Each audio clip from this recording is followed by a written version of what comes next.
오늘은 슬기로운 믿음 생활이라고 하는 제목으로 말씀을 나누려고 합니다. 요새 슬기로운이라고 하는 단어가 우리가 아주 자주 접하게 됩니다. 슬기로운 의사생활이라고 하는 그 드라마가 히트를 치면서 슬기로운이라는 단어가 우리 삶 속에 굉장히 가깝게 다가와 있습니다.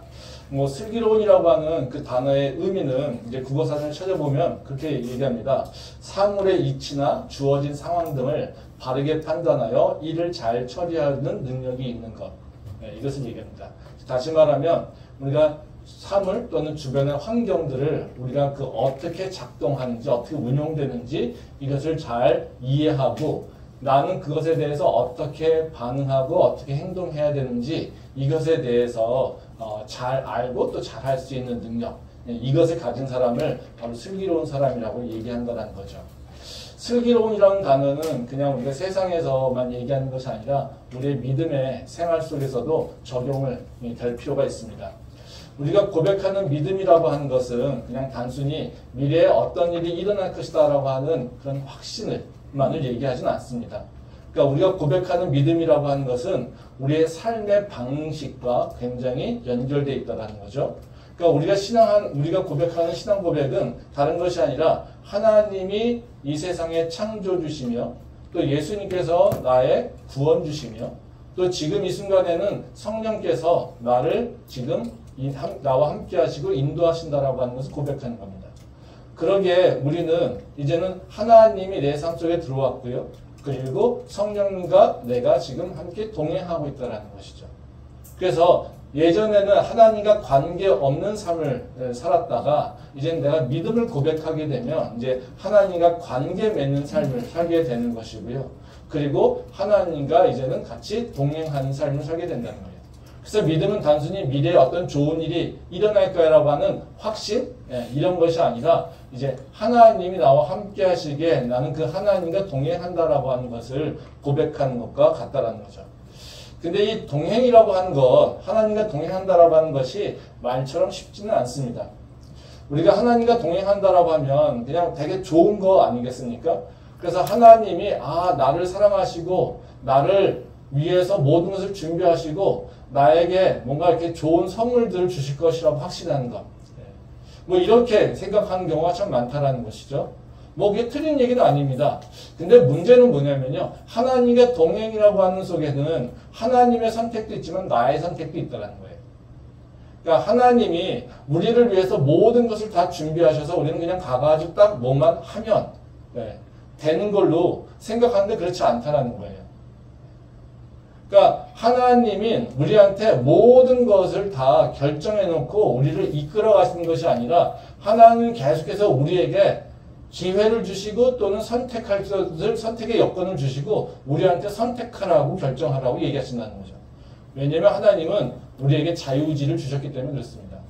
그러니까 하나님이 동행할 때 우리의 의견과 의사를 무시하는 것이 아니라 하나님은 우리의 의견을 그리고 우리가 스스로 하나님이 원하시는 선택을 할 수 있도록 우리에게 의사결정을 내어주신다는 거죠. 그러니까 우리가 믿음을 생활하면 하나님께 다 결정해 주실 것 같은 그런 생각이 드는데 근데 우리는 실상에서는 계속해서 선택하고 결정해야 되는 부분이 있다는 거죠. 우리가 이 여행을 가면 어떻습니까? 이 패키지 여행 가면 어때요? 되게 편하지 않습니까? 근데 패키지 여행 갔다 오고 나서 보면 항상 이렇게 좀 아쉬운 부분이 있습니다. 그곳에 갔는데 다른 사람들을 얘기하는 거 보니까 나는 그곳에 가지 않았어. 나는 그걸 하지 못했어. 그렇죠? 이런 것을 생각할 때가 참 많아요. 왜 그럴까요? 패키지 여행을 가게 되면 가이드가 다 준비해 놓은 것을 합니다. 그래서 우리는 그걸 따라다니다 보면 어때요? 내가 어디 갔다 왔는지 뭘 했는지 잘 몰라요. 그냥 그 시간만 즐기고 온 거예요. 그렇지 않습니까? 우리 인생이 하나님과 동행할 때 그런 패키지 인생일까요? 아니요. 그렇지 않다는 거죠. 하나님은 우리한테 너가 어디 가고 싶니? 너가 무엇을 하고 싶니?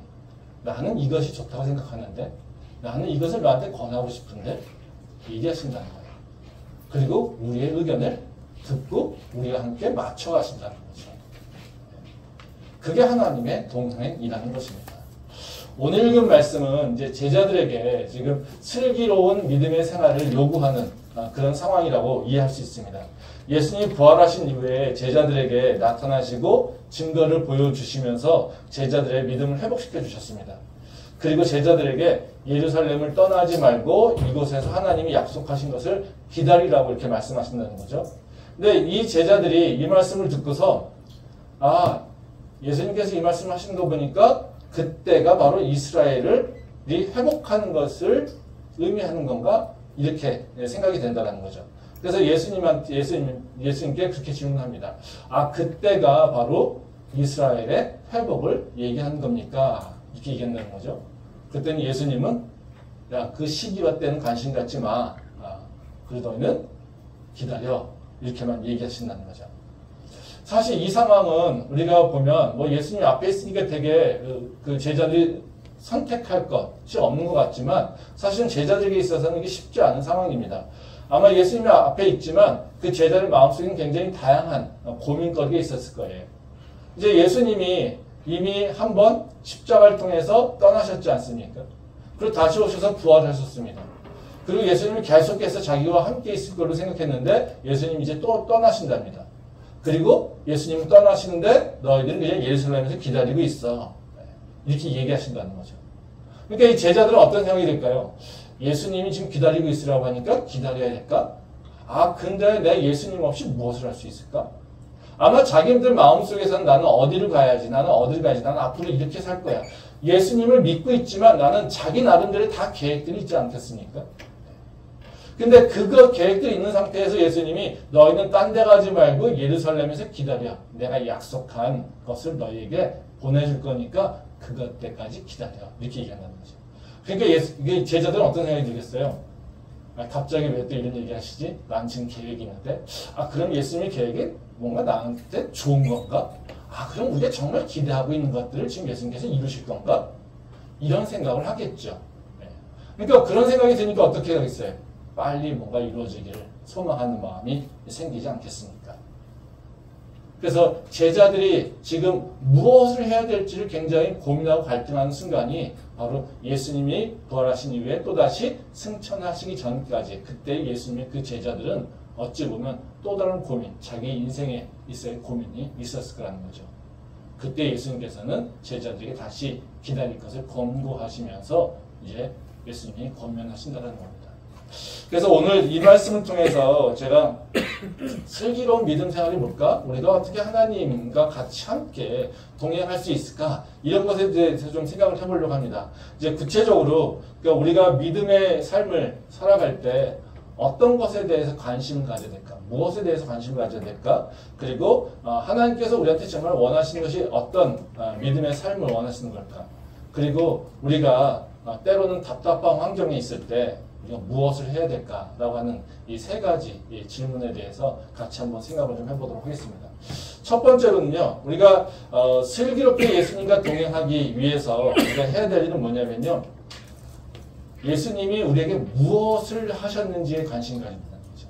그리고 언제 이것이 이루어질 것인가에 대해서는 사실 관심을 크게 갖지 말아야 된다는 겁니다. 즉, 우리의 신앙생활에서 관심은 뭐냐면요, 언제가 아니라 무엇을이라고 하는 것에 관심을 갖고 우리 삶을 돌아봐야 된다는 겁니다. 말씀 한번 보도록 하겠습니다. 창세기 사도행전 1장 6절부터 8절 말씀입니다. 그들이 모였을 때 예수께 여쭈어 이르되 주께서 이스라엘 나라를 회복하심이 이때이니까 하니 이르시되 때와 시기는 아버지께서 자기의 권한에 두셨으니 너희가 알 바 아니요 오직 성령이 너희에게 임하시며 너희가 권능을 받고 예루살렘과 온 유대와 사마리아와 땅 끝까지 이르러 내 증인이 되리라 하시니라. 예, 이 말씀은 예수님이 이제 기다리라고 하니까 이 제자들이 그렇게 얘기합니다. 그 6절을 보면요, 주께서 이스라엘 나라를 회복하심이 이때이니까, 즉 제자들은 예수님께서 이제는 이스라엘을 회복시키실 건데 지금 그때를 우리가 준비하라고 있는 건가 보다. 그렇게 얘기를 한다는 거죠. 그랬더니 예수님이 뭐라고 하세요? 7절 말씀을 보면 때와 시기는 아버지께서 자기의 권한을 주셨으니 너희가 알 바 아니요. 지금 너희는 언제 이런 일이 일어날 것인지에 대해서 관심 갖지 마. 이 얘기를 하고 있다는 거죠. 지금 제자들은 어때요? 언제 이런 일이 일어날까? 빨리 이런 일이 일어나야 될 텐데 예, 이것에 대해서 관심을 갖고 있는 건데 바로 그런 것에 관심 갖지 않는다는 관심을 갖지 말라고 하신다는 거죠. 여기 보면 그 제자들의 행동들은 어찌 보면은 뭐 이게 당연한 태도인 것 같아요. 우리가 믿음이라고 한다면 사실 어떤 모습으로 살고 있습니까? 내가 간절히 하나님한테 갖고 있는 소망이나 기도의 제목들이 있어요. 그리고 하나님한테 그걸 뭔가 열심히 기도하고 뭔가 이렇게 바라면서 나갈 때 하나님께서 그걸 빨리 이루어 주시기를 원해요. 그게 우리가 원하는 거죠. 지금 내 삶의 고통의 문제, 내가 어려운 문제, 내 소망의 문제들, 이것들이 빨리 하나님께서 뭔가 해결해 주기를 원하신다라는 거죠. 그래서 우리는 항상 뭐에 질문을 합니까? 하나님 언제 내 삶을 좀 바꿔주실 거예요? 하나님 언제 내가 이 지금 고통의 그 굴레에서 벗어나게 해주실 거예요? 이런 질문을 참 많이 하고 있지 않습니까? 네. 지금 이 제자들이 하고 있는 질문이 바로 그 얘기예요. 이들은 어떤 상태입니까? 로마의 압제, 식민지, 그리고 오랜 기간 동안에 이스라엘 민족성을 다 잃어버린, 그 자존감을 잃어버린 상태 아닙니까? 계속되는 식민지 생활로 인해서 그 민족적 자존감은 다 잃어버리고 지금도 로마의 압제에서 고통을 받고 있다는 거죠. 그러니까 이들이 간절히 원하는 건 뭐겠습니까? 당연히 이스라엘의 회복을 얘기하는 거죠. 이스라엘이 다시 이전의 영광을 다시 회복하는 것, 이것이 원하는 거죠. 근데 지금 이 굴레를 빨리 어떻게 해요? 벗어나야 됩니다. 그러니까 이스라엘 회복이라고 하는 것은 자기네들이 지금 이 고통과 고난에서 벗어날 수 있는 유일한 길이에요. 그러니까 언제요? 이게 언제 빨리 일어나는 것. 이것이 이들에게는 굉장히 중요한 거라는 거죠. 그러니까 예수님이 지금 바로 내가 너에게 약속한 것, 즉 성령의 세례가 너에게 임할 것이야 라고 얘기하는데 그거엔 관심 없습니다. 그것이 정말 하나님께서 예수님께서 말씀하시니까 그러면 우리가 기대하고 있는 기다리라고 했으니까 뭔가 좋은 것이 있지 않겠습니까? 그러니까 우리가 기대하고 있는 이스라엘 회복이 그때 일어나는 것입니까? 이렇게 지금 질문하는 거라는 거죠. 즉 예수님이 기다리라고 하니까 내가 원하는 소망이 이루어지는 게 그때입니까? 이렇게 물어보는 게 제자들의 모습이라는 거죠. 그랬더니 예수님이 때에 대해서 관심 갖지 마. 그리고 너희가 원하는 것은 내가 너희한테 약속한 것은 다른 것이 아니라 성령의 강림이야. 요한은 물로 세례를 주지만 이제는 너희가 성령의 세례를 받을 거야. 이렇게 얘기한다는 거죠. 즉 다시 말하면 예수님께서 지금 설명하신 태도는 뭡니까? 언제라는 것은 너랑 나랑 논의할 게 아닌데. 그렇죠? 그리고 너랑 나랑 논의할 건데 는 무엇이야? 내가 너희한테 무슨 일을 행할 것인지. 너희가 기대하고 있는 것이 어떤 건지는 너희가 잘 생각해 보는데 내가 너희한테 알려주고 싶은 건 내가 너희에게 무엇을 행할 것인지를 너희가 알기를 원해. 그러니까 우리가 믿음이라고 하는 것은요. 첫 번째로 자꾸 내가 원하는 것에 집착을 하는 경향이 커요. 근데 믿음은 그건 아닙니다. 믿음은요. 내가 원하는 것에 관심을 갖는 것이 아니라요. 하나님이 나한테 무엇을 행할 것인가에 대한 관심을 갖고 있어요. 지금 내 상황 가운데서 하나님이 어떤 일을 행하실 것이지? 내 상황 가운데서 하나님이 어떤 계획을 갖고 계시지? 이거에 대해서 관심을 가져야 된다는 것이죠. 그러면 이 지긋지긋한 삶이 언제 이게 끝날까? 이런 것들도 관심 가질 필요가 없다는 겁니다. 오로지 뭐예요? 하나님이 나를 통해서 무엇을 행할 것인지에 대해서 관심을 가질 필요가 있다는 거죠. 그러니까 우리가 내가 주인된 삶 또는 내가 하나님과의 관계 속에서 내가 주도하려고 할 때 나는 어떻게 됩니까? 내가 때와 내가 무엇을 다 결정해요. 하나님 내 기도의 점은 이거고요. 하나님 이거는 빨리 해결돼야 돼요. 이렇게 얘기를 하고 믿음으로 끌고 나가려고 한다는 거죠. 그래서 기도 열심히 해서 뭔가 하나님이 하나님을 이끌어서 내가 원하는 것에 하나님이 있게 하는 것. 이것이 바로 우리는 믿음의 승리를 생각한다는 거죠. 근데 믿음은 그렇지 않습니다. 믿음은요. 하나님이 나를 향하신 계획, 하나님이 나를 행하실 것, 나를 위해서 행하신 일들, 그것에 대해서 관심 가져야 되는 거예요. 아멘. 그리고 그것을 따라서 나는 이제 반응하는 거예요. 우리는 은혜에 따라 살지 않습니까? 은혜라고 하는 것은요, 그냥 단순히 하나님 나한테 축복 주셔, 이것을 얘기하지 않습니다. 은혜라고 하는 것은 바로 내가 어떻게 살아야 될 것인가에 대한 그 삶의 방식을 결정하고 있어요. 은혜는요, 내가 뭔가 노력해서 내가 결정해서 얻는 것이 아니에요. 그 은혜는요, 내가 아직 계획도 갖고 있지 않았지만 내가 무슨 일이 일어날지 모르겠지만 하나님께서 나를 향하신 계획이 있고요. 하나님께서 나를 그 계획을 통해서 계속 이끌어가고 있다는 거예요. 그렇기 때문에 은혜에 맞춰 사는 삶, 또 은혜에 따라 사는 삶이라고 하는 건 뭐냐면요, 하나님의 주도성을 갖고 있고 나는 그 주도성에 순응하면서 살아가는 것, 이것이 바로 은혜에 맞춰서 사는 삶이라는 거죠. 그러게 내가 주도해서 하나님이 이끌어가는 것이 아니라 하나님께서 나를 향하신 계획, 이것에 대한 관심을 갖고 그 계획을 하나님께서 약속하셨다라면 이루시겠지라고 하는 그 믿음을 가지고 그것을 따라가는 게 바로 우리가 해야 될 일이라는 거죠. 그래서 우리가 관심 가져야 될 것은 뭐냐면요, 하나님이 나에게 무엇을 약속하고 계시는지, 이것에 대해서 관심을 가져야 된다는 거죠. 그게 우리가 바로 슬기로운 믿음의 생활로 들어가는 첫 번째 관문이라는 것입니다. 근데 이렇게 자꾸 하나님의 뜻에 대한 얘기하고 또 이제 그 시기에 대해서 관심 갖지 말라고 하면 우리 마음속에는 어떻게 해야 됩니까? 하나님은 도대체 왜 우리한테 시기와 때에 관심 갖지 말라고 할까? 이런 생각이 들지 않겠습니까? 세상 사람들이 관심 갖는 건 어때요? 내가 언제 이 문제가 해결되지? 이거 아닙니까? 그래서 맨날 이단들은 어때요? 종말이 몇 월, 며칠, 몇 시에. 이런 걸 이렇게 약속하잖아요. 그렇죠? 네. 하나님은 절대 그런 얘기 안 하시잖아요. 그리고 사람들이 그거에 현혹되잖아요. 몇 월, 며칠, 몇 시에. 그렇죠? 네. 근데 하나님은 우리한테 그것에 대해서 관심 갖지 말라는 거죠. 그러면 우리가 알고 싶은 건 언제인데 왜 하나님은 우리한테 언제, 그때와 시기에 대해서 관심 갖지 말라고 하는 걸까요? 이게 참 해결돼야지 우리가 언제에 대해 관심을 갖지 않을 수 있지 않겠습니까? 믿음의 특성입니다. 그러니까 믿음은요, 우리가 내가 어떤 환경, 어떤 조건, 이것을 바라보며 살아가는 것이 아니라요, 믿음의 삶을 산다라고 하는 것은 하나님만 바라보며 사는 삶이에요. 즉, 우리가 삶을 결정할 때 내가 내 환경과 내 조건이 어떻게 돼 있지라고 하는 것을 바라보면서 그 조건에 따라서 내가 이뤄가는 것이 아니라 나는 내 환경과 조건 이전에 하나님을 바라보며 살아가는 거라는 거죠.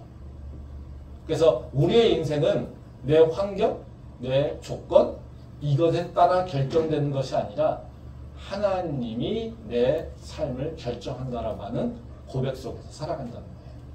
말씀 한번 보겠습니다. 전도서 3장 1절에 2절 말씀입니다. 범사에 기한이 있고 천하 만사가 다 때가 있나니 날 때가 있고 죽을 때가 있으며 심을 때가 있고 심은 것을 뽑을 때가 있으며. 더 보겠습니다. 전도서 3장 9절부터 11절입니다.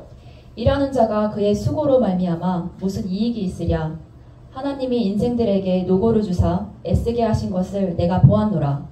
하나님이 모든 것을 지으시되 때를 따라 아름답게 하셨고 또 사람들에게는 영혼을 사모하는 마음을 주셨느니라.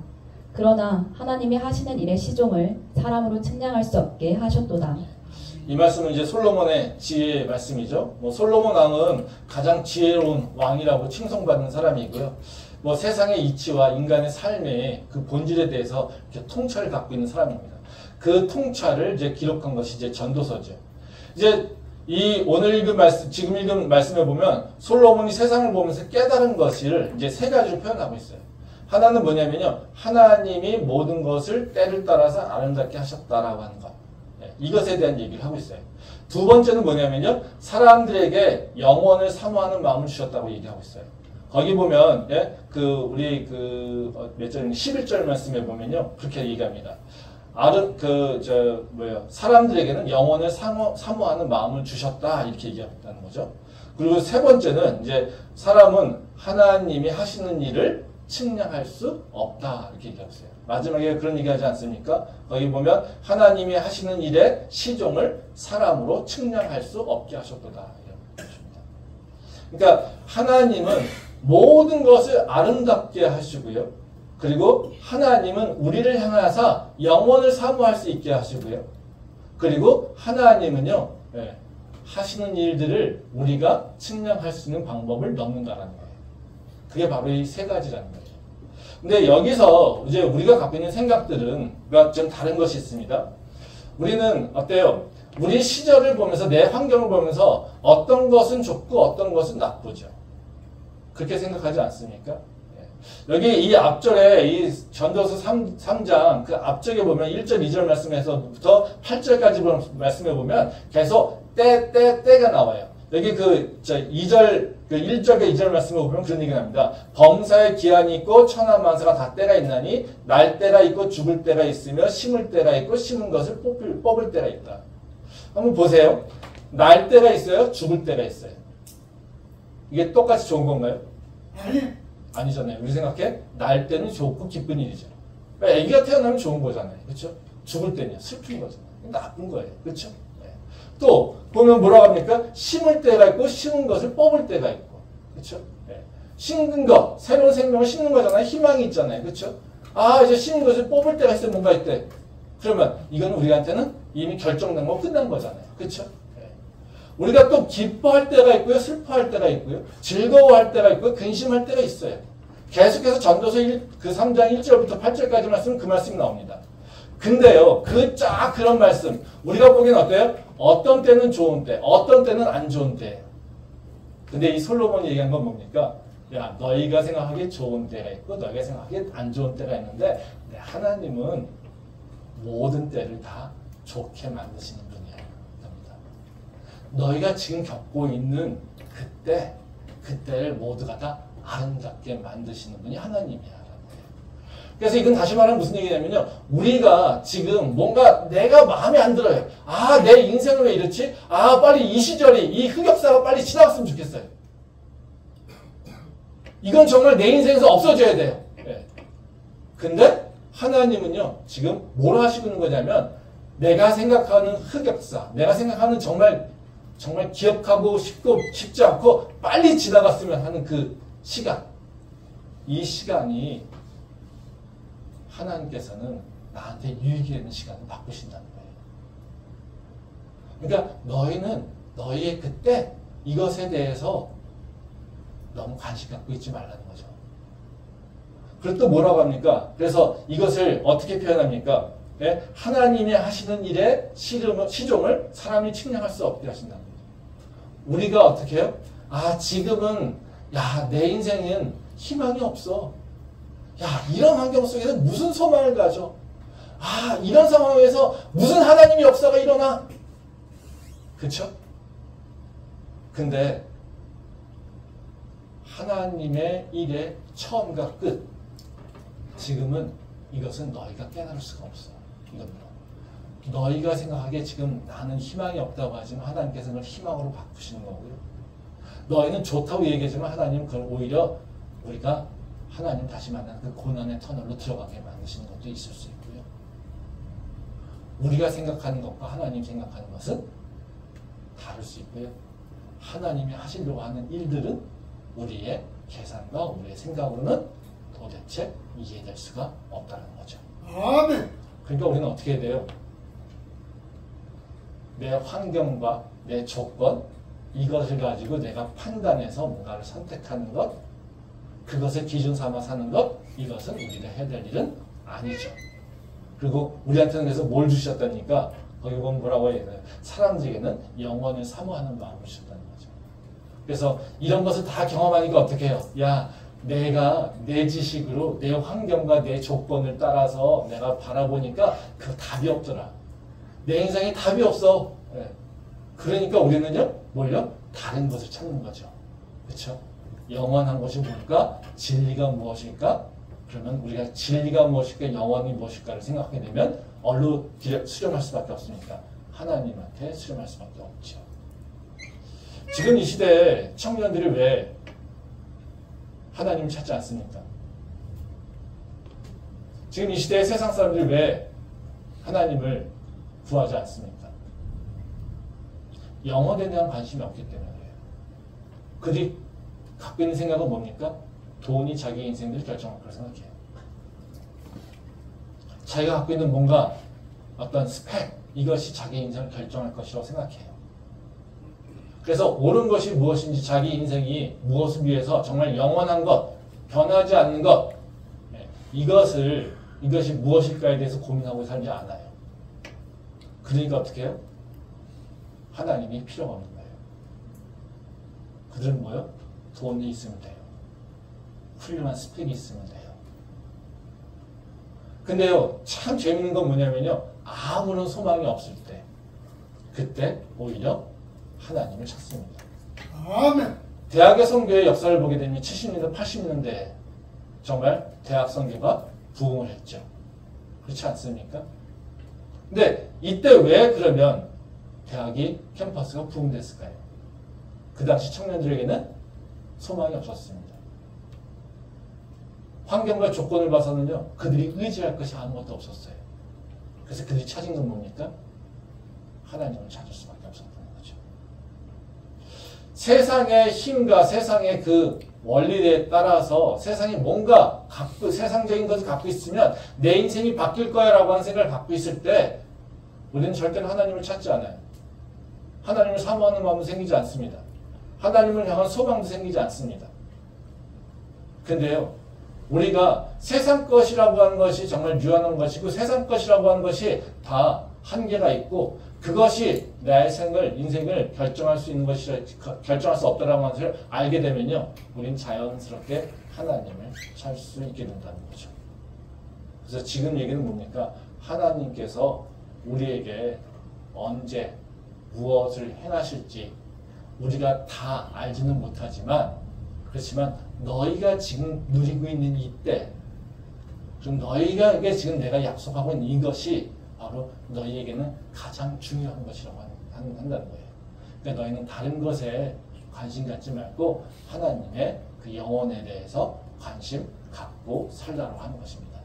그것이 바로 우리가 바로 하나님께서 우리한테 바로 시절, 그때, 시간, 지금 환경, 조건 이런 것들에 붙잡혀 사는 인생이 아니라 이제는 하나님께서 무엇을 행하실지를 바라보면서 그 다음 스텝을 찾아내가는 것이죠. 말씀 한번 보도록 하겠습니다. 사도행전 1장 4절 말씀입니다. 사도와 함께 모이사 그들에게 분부하여 이르시되 예루살렘을 떠나지 말고 내게서 들은 바 아버지께서 약속하신 것을 기다리라. 예. 오늘 읽은 말씀에서도 이제 보면 예수님이 제자들에게 예루살렘에서 약속한 것을 기다리라 이렇게 말씀하시잖아요. 근데 아까 말씀드렸듯이 지금 이 상황에서 제자들은요, 이 말씀을 지키기 쉽지 않다는 거죠. 지금 상황이 복잡하지 않습니까? 예수님이 다시 떠나신대, 하늘로 가신대. 그러면요, 지금 밖에 나가면요, 어떻습니까? 자신을 죽이려고 로마에서 지금 자신을 찾고 있어요. 유대인들이 자신을 죽이려고 하고 있어요. 그러니까 지금 자신들은 안전하지 않아요. 근데 내가 하나님만 믿고, 예수님만 믿고 있었는데 예수님이 떠나신다고 한다는 거예요. 그러니까 이 제자들 입장에서 어떻습니까? 자신들이 바라고 있는, 바로 그 믿고 있는 예수님을 떠나본다는 것, 이 시간이 어때요? 정말 고통의 시간이죠. 그리고 어찌 보면 그 말씀을 하시는 예수님이 되게 믿기도 하고, 또 그 예수님이 떠난다는 그 사실이 이들에게는 정말 속된 말로 멘붕이 오는 그런 상황일 거라는 거죠. 근데 예수님은 이들에게 불안해하지 말고 너희가 해야 될 일이 있어. 너는 지금 너의 환경을 바라보는 게 아니라 내가 너희에게 약속한 성령을 보내줄 거예요.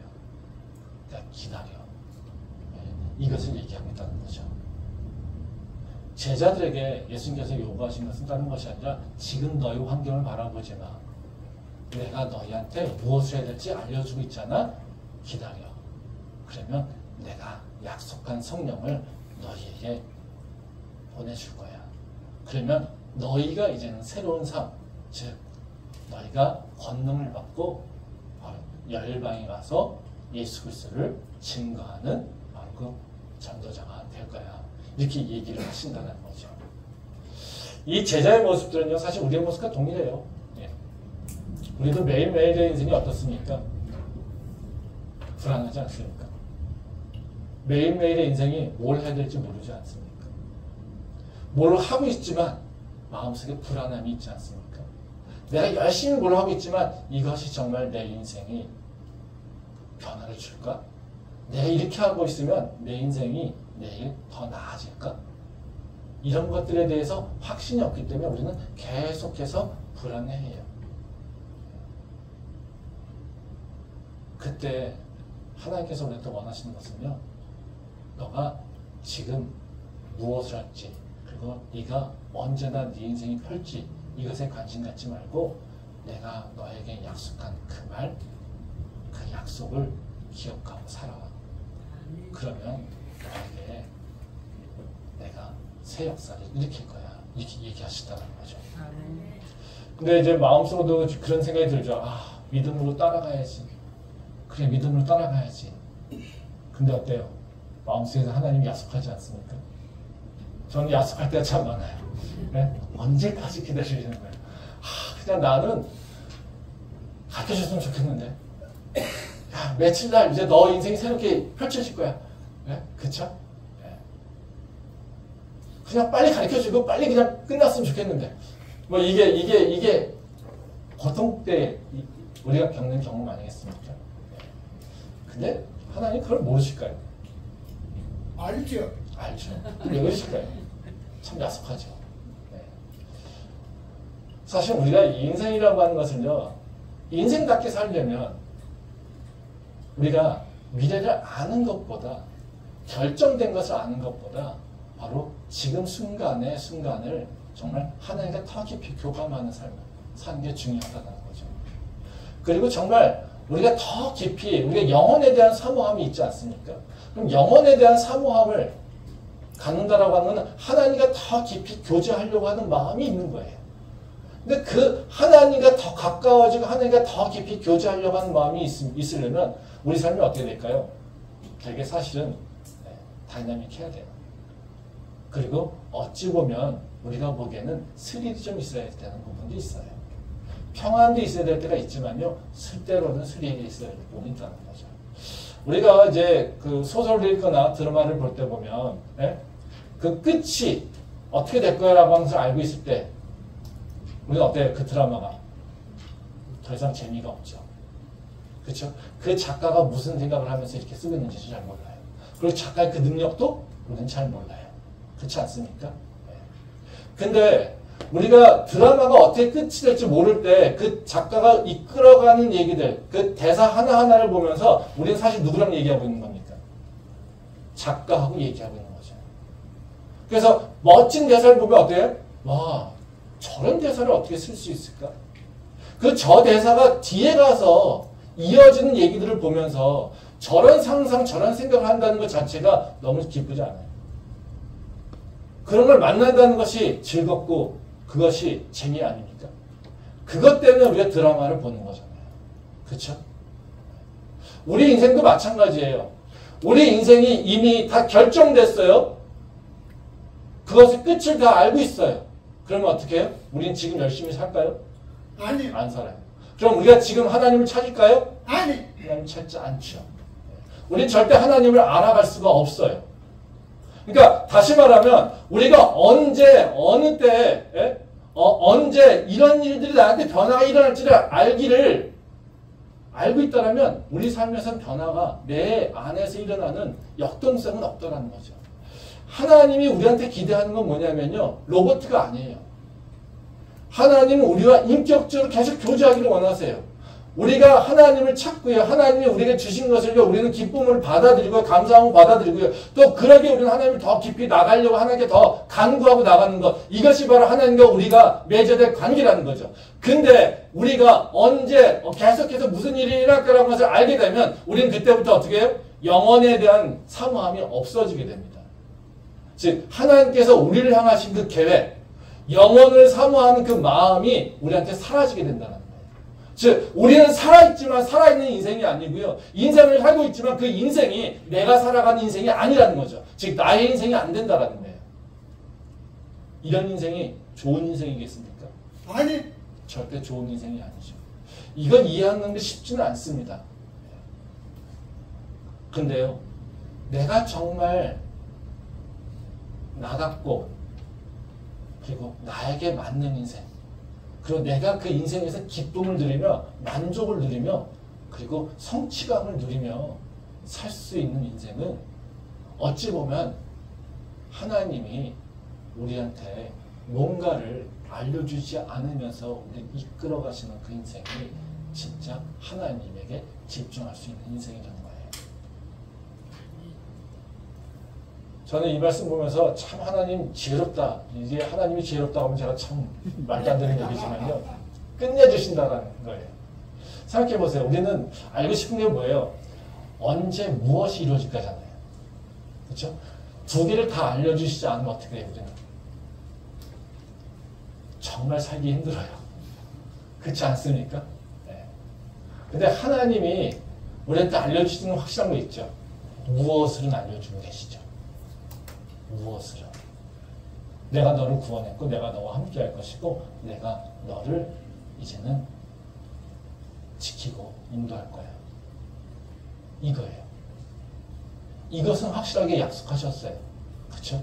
근데 지금 너에게 어떤 변화가 일어나는지 언제라고 하는 것을 알려주지 않았어요. 그럼 우리가 어떻게 될까요? 우리가 믿음이 있으면 어때요? 내 환경이 어떤 환경이라도 하나님께서 행하신 그 끝을 내가 알고 있어요. 그렇죠? 그러면 우리가 끝을 적어도 알고 있다라면 그 진행 과정은 모르지만 끝을 알고 있다면 어떻게 해요? 우리는 적어도 불안해하지 않을 수 있어요. 이게 큰 선물 아닙니까? 근데 우리가 적어도 이것이 어떻게 진행되는지를 모르기 때문에 우리는요, 그 끝을 향해서 건강하게 살아갈 수 있는 그 길들한테 열린다는 거죠. 그래서 하나님께서 우리한테 바로 언제 그리고 어느 때 어떤 일이 일어날 것인지를 알려주시지 않는 이유는요, 바로 우리가 우리다운 삶을 살도록 그리고 우리의 인생이 정말 하나님과 더 깊은 교감을 가지며 살도록 하나님께서 만들어 놓으신 어쩌보면 그 시스템이라는 거죠. 그러기에 우리는 언제가 아니라 하나님께서 무엇을 나한테 행하실 것인지 그 약속을 기억하며 사는 것이 바로 우리가 마땅히 살아야 될 삶의 모습이라는 것입니다. 그런 지혜가 우리 안에 있기를 소망합니다. 마지막으로요. 그럼에도 불구하고요. 우리는 답답할 때 있지 않습니까? 그러면 내가 하나님이 나를 인도하시는 방향성은 뭐지? 이걸 알고 싶을 때 있잖아요. 그렇죠? 아, 분명히 마지막 끝에 하나님께서 내가 하나님 앞에 섰을 때 분명히 나를 구원하실 거고 예수 그리스도의 보혈로 나를 정결케 하셨기에 나를 의롭다고 칭할 것이고 나를 이제는 천국의 보좌에 나를 앉히실 거야. 이것은 우리가 알고 있어요. 그렇죠? 네. 그러면 근데 내가 이 길을 어떻게 가고 있지라고 하는 거 그리고 내 인생에 어떤 일들이 내가 겪으면서 갈 것인가를 내가 알고 싶어요. 그렇죠? 네. 그러면 이거를 하나님께서 비밀로 삼아 놓으실까요? 그렇지 않아요. 우리가 이걸 알고 싶을 때는 하나님께서 분명히 우리한테 그걸 알 수 있는 방법도 주셨어요. 우리가 만약에 하나님, 내 인생에 지금 어떤 경로의 삶, 지금 내가 이 순간에는 무엇을 해야 될까요? 라고 하는 것을 알고 싶다면 우리는 뭘 해야 될까요? 다른 것이 아닙니다. 하나님의 섭리라고 하는 것을 기억하면서 그 하나님의 섭리 속에 내 삶을 다시 비춰보는 거예요. 그게 바로 우리가 해야 될 일입니다. 말씀 보도록 하겠습니다. 사도행전 1.5절 말씀입니다. 요한은 물로 세례를 베풀었으나 너희는 몇 날이 못되어 성령으로 세례를 받으리라 하셨느니라. 또 8절 보도록 하겠습니다. 오직 성령이 너희에게 임하시면 너희가 권능을 받고 예루살렘과 온 유대와 사마리아와 땅 끝까지 이르러 내 증인이 되리라 하시니라. 한 절 더 보겠습니다. 사도행전 2장 1절과 2절 말씀입니다. 오순절 날이 이미 이름에 그들이 다 같이 한 곳에 모였더니 호련히 하늘로부터 급하고 강한 바람 같은 소리가 있어 그들이 앉은 온 집에 가득하며. 이제 이 말씀은 예수님이 제자들의 그 미래에 어떤 일이 일어날 것인지에 대해서 이제 가르쳐주고 있는 말씀이에요. 근데 이 말씀을 보게 되면 되게 순차적이에요. 여기 보면 제자들이 이제 곧 성령으로 세례를 받을 것이다. 이제 세례를 받으면 너희가 권능을 받게 될 거야. 그래서 열방으로 나가 예수님의 그 증언자가 될 것이야. 이렇게 말씀하신다는 거죠. 그리고 약속하신 대로 오순절이 이르렀더니 예수님께서 약속하신 대로 제자들에게 성령이 임했다는 거예요. 그래서 이 말씀이 흘러가는 걸 보게 되면요. 어디를 계속해서 향해 가고 있어요? 바로 오순절이라고 하는 그날을 향해 가고 있다는 거예요. 즉 내가 너희한테 성령세를 줄 것이고 성령세를 받게 되면 너희가 변하게 될 것이고 근데 그것이 너희가 언제 일어날지 모르지 근데 내가 곧 이룰 거야. 그랬더니 제자들은 계속해서 그 말씀을 믿고 기다렸어요. 그러니까 그 기다리는 중에 어느 때가요? 오순절이 이르렀더니 이렇게 지금 얘기하고 있다는 거죠.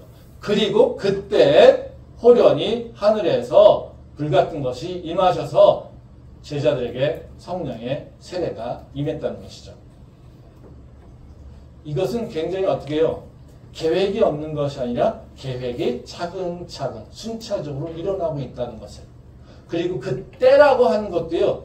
즉 하나님께서 계획 없이 그냥 내가 언제 이런 일을 행할지는 몰라. 그것이 아니라 나는 언제 너희를 위해서 이런 일을 행할 것이라고 하는 것을 미리 계획하고 있는 것을 지금 성경에서 보여주고 있다는 거예요. 그래서 우리는 언제를 모르지만 하나님은 어떻게 해요? 언제가 이미 결정되셨고요. 그리고 언제라고 하는 것이 하나님의 계획 가운데 있다는 거예요. 그럼 왜 오순절이냐? 뭐 이런 것도 생각해 볼 필요가 있겠죠. 예. 바로 이것이 바로 하나님께서 그 특정한 날을 행하신 이유는 분명한 이유가 있겠죠. 그렇죠? 예. 바로 그런 부분들 속에서 이제 거기에는 왜 그런 일을 했을까라고 하는 것은 뭐겠습니까? 하나님이 이끌어 가시는 계획이 있다는 것이죠. 그래서 우리가 하나님이 언제, 즉 몇 월, 며칠, 몇 시 이것에 결정한 상태를 우리한테 알려주시지는 않지만 우리는 하나님이 이끌어 가시는 그 과정 속에서 보면 하나님이 언제쯤 그런 일을 행하실 것인지에 대해서 우리는 알 수 있다는 거예요. 적어도 믿음의 감각으로 우리는 알 수 있다는 거예요. 말씀 한 번 더 보겠습니다. 누가복음 12장 54절 55절 말씀입니다. 또 무리에게 이르시되 너희가 구름이 서쪽에서 이는 것을 보면 곧 말하기를 소나기가 오리라 하나니 과연 그러하고 남풍이 부는 것을 보면 말하기를 심히 더우리라 하나니 과연 그러하니라. 예, 이 말씀은 이제 예수님이 제자들에게 그 청지기가 어떻게 살아야 될 것인지에 대해서 얘기를 해주고 있는 말씀이에요. 뭐 외식하는 자들이 막 그냥 자기 마음대로 살고 있으니까 예수님 내가 두렵지 않냐? 뭐 이런 얘기하시면서 그 마지막 때를 얘기하시는 말씀이 바로 이 말씀입니다. 근데 여기서 보면 뭐라고 하는 게 예수님이 야 너희가 때를 분간하지 못하느냐? 야 너희가 그 서쪽에서 구름이 서쪽에서 오는 것을 보면 앞소나기가 올 것을 알고 있잖아. 너희 삶이 어떻게 변하고 있다면 그 환경이 변해가고 있다면 너희가 너 삶에서 무슨 일이 일어날 것인지 변화가 있을 것인지 네가 알 수 있잖아. 너희가 영적으로 뭔가 변화가 일어나게 된다면 너희가 지금 너 삶에서 변화가 일어나는 것을 네가 기대할 수 있잖아. 너희가 모르는 것이 아니라 나는 너희가 알 수 있도록 그 징조를 다 보여주고 있다는 거예요. 그게 하나님께서 행하신 일이에요. 그래서 우리한테 몇 월, 며칠, 몇 시 이것에 대한 얘기를 하고 있지 않지만 사실 우리는요 하나님과 교감하게 되면 어떤 일이 일어납니까? 그때까지도 사실 감각적으로 알 수 있다는 거예요. 그래서 우리는 그 시절을 분간할 수 있다는 거죠. 그럼 우리가 왜 이걸 분간 못할까요? 하나님을 알고 있다고 하는데 너희가 알 수 있다고 하는데 우리는 왜 분간 못할까요? 우리가 영적으로 깨어있지 않으니까 그렇죠. 깨어있어야 되는데 깨어있지 않으니까요. 하나님께서는 계획하신 대로 하고 있는데 우리는 하나님 계획에 관심이 없고요. 하나님에게 관심이 없어요. 즉 하나님은 우리한테 원래부터 영혼에 대한 소망을 갖게 했는데 우리는 영혼에 대한 소망이 없어요. 뭐만 바라보고 있습니까? 지금 내 문제만 바라보고 있어요. 그러니까 하나님이 나한테 무엇을 행하실지에 대해서 알지 못한다는 거죠. 지금 제자들이 어때요? 하나님이 예수님께서 계속해서 이스라엘 회복, 그러니까 성령의 임재를 얘기하고 있는데 지금 계속해서 그들은 뭘 얘기하고 있습니까? 이스라엘 회복, 언제 빨리 그것이 회복되는가 이것만 보고 있어요. 그러니까 예수님께서 지금 행하실 바로 성령의 강림과 성령의 세례, 그걸 통해서 권능을 이제 제자들에게 주고 있는 것, 바로 그들이 이제는 나약한 존재가 아니라 권능을 받고 바로 예수의 증언자로 서는 것에 대해서 그들은 전혀 관심도 없고 깨닫지도 못하고 그런 변화가 일어날 것이라고 기대도 하지 않는다는 거예요. 우리도 마찬가지입니다. 제자들과 동일하게요. 내 문제만 가지고 하나님이 행하시는 것, 하나님이 지금 인도하시는 그 과정에 대해서 지금 어떻게 나에게 영적으로 흐름을 바꾸고 있는가 이것에 대해서 관심 갖고 있지 않으면 하나님 계속해서 이제는 변화할 때가 있어. 이제는 내가 너에게 새로운 일을 행하실 거야. 이제는 내가 너에게 새로운 변화를, 환경을 열릴 거야 라고 하는 것에 대해서 우리는요, 깨닫지 못한다는 거예요. 하나님의 때를 하나님께서는 몇 월, 며칠, 몇 시를 갈려주지는 않지만 하나님께서는 어떻게 우리에게 인도하시냐면요, 이제는 변화의 흐름의 방향성을 알려주면서 그 변화가 아주 자연스럽게 일어날 수 있도록 우리를 깨닫게 하신다는 거예요. 이것은 누가 누릴 수 있습니까? 깨어있는 자가. 주인이 무엇을 기대하고 있을까? 주인이 언제쯤 우리에게 새 일을 행하실까? 주인이 언제쯤 우리에게 오실까? 라고 하는 것을 관심 갖고 있는 자들, 그리고 그것을 준비하는 자들이 바로 그것을 알 수 있다는 거죠. 그래서 하나님, 왜 내 인생은 이렇게 변화가 없습니까? 하나님, 내가 이렇게 오랫동안 기도했는데 왜 하나님 내 인생에는 이렇게 맨날 똑같은 모습입니까? 하나님 진짜 살아계십니까? 이런 원망과 이런 불평이 있다라면 먼저 그 불평을 하기 전에 우리가 바라봐야 되는 것은, 나는 정말 하나님의 일에 관심이 있는가? 나는 정말 하나님의 뜻에 관심이 있는가? 나는 정말 하나님이 나를 향해서 행하시고 인도하시는 그 방향성에 대해서 관심을 갖고 찾고 있는가? 이거를 먼저 살펴봐야 된다는 거죠. 하나님은 알려주시지 않는 것이 아니라 하나님은 나를 인도하시고 내가 하나님의 목적하에, 내가 하나님의 계획가에 올 수 있도록, 그 열매를 맺을 수 있도록 하나님은 분명히 나를 지금도 이끌어가고 있다는 거예요. 근데 단순히 우리가 그걸 모를 뿐이죠. 우리가 관심 갖지 않으니까요. 하나님은 무계획적으로 우리를 인도하시는 것이 아니라는 거예요. 하나님은 철저하게 계획 가운데 있다는 겁니다. 마지막 말씀 한번 보고 마무리하도록 하겠습니다. 사도행전 1장 15절에 16절 말씀입니다. 모인 무리의 수가 약 120명이나 되더라. 그때 베드로가 그 형제들 가운데 일어서서 이르되, 형제들아, 성령이 다윗의 입을 통하여 예수 잡는 자들의 길잡이가 된 유다를 가리켜 미리 말씀하신 성경이 응하였으니 마땅하도다. 이 말씀은 이제 제자들의 이제 변화가 일어나는 겁니다. 예수님께서 약속한 내가 성령을 너에게 보내줄 거야 할 때 기다려. 지금 아무 생각 없었습니다. 뭘 해야 될지 모릅니다. 기다리는데 뭘 기다려. 그쵸? 근데 어느 순간 기다리는 가운데 하나님께서 분명히 우리에게 뭘 행하시겠지. 기다리고 하는데 우리가 뭔가를 해야 되겠지. 하나님께서 우리가 뭘 원하실까? 예수님께서 우리에게 뭘 기대하실까?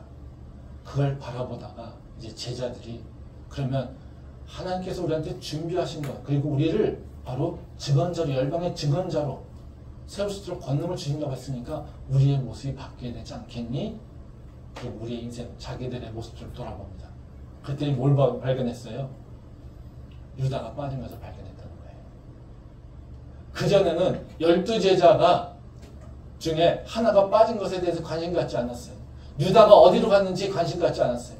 12에서 하나가 빠져서 어디로 실족해서 넘어진 것에 관심 갖지 않았어요. 근데 뭐라고 합니까? 마지막에 보면 그런 얘기죠. 성경이 응하였으니 마땅하도다. 지금 유다의 사건을 어떻게 이해해요? 자기네들 제자들의 실패가 아니라 하나님께서 계획하신 거예요. 하나님 뜻이 이루어진 거예요. 성경에서 얘기했던 그것들이 우리 삶 가운데 그대로 이루어졌네. 그러니 우리는 이제 그것을 다시 회복하는 것을 준비해야 되는구나 하면서 맞대를 세운다는 거예요. 즉 이들이 맨 처음에는 나의 회복, 내 삶은 어떻게 되지? 예수님이 떠나신다는데 어떻게 할까? 이거에 대한 고민을 갖고 있다가, 내가 너희에게 성령의 세례를 줄 거고 너희는 이제는 성령의 권능을 받고 변화될 거야. 이 얘기를 듣는 순간 이제는 이들이 하나님에 대해서, 예수님에 대해서 새로운 생각을 갖고 계획하게 된다는 거예요. 그리고 하나님 계획대로 다 이루어지셨네. 그러니 우리의 인생도 계획대로 이루어지겠네. 그러니 예수님께서 우리에게 말씀하신 대로 기다려야 되는 거고, 그 기다리는 가운데 우리는 우리의 모습을 다시 재정비해야 되는구나. 이것을 깨닫고 하신다는 거죠. 이게 바로 지혜로운 자의 삶의 모습, 지혜로운 믿음의 생활이라는 겁니다. 하나님이 우리를 향하신 계획, 그것에 관심을 갖고 그것을 이루기 위해 지금 내가 준비하는 것, 이것이 바로 우리가 가져야 될 삶의 모습이라는 거죠. 그 믿음이, 그 지혜가, 그 슬기로움이 우리 안에 있기를 소망합니다. 기도하겠습니다.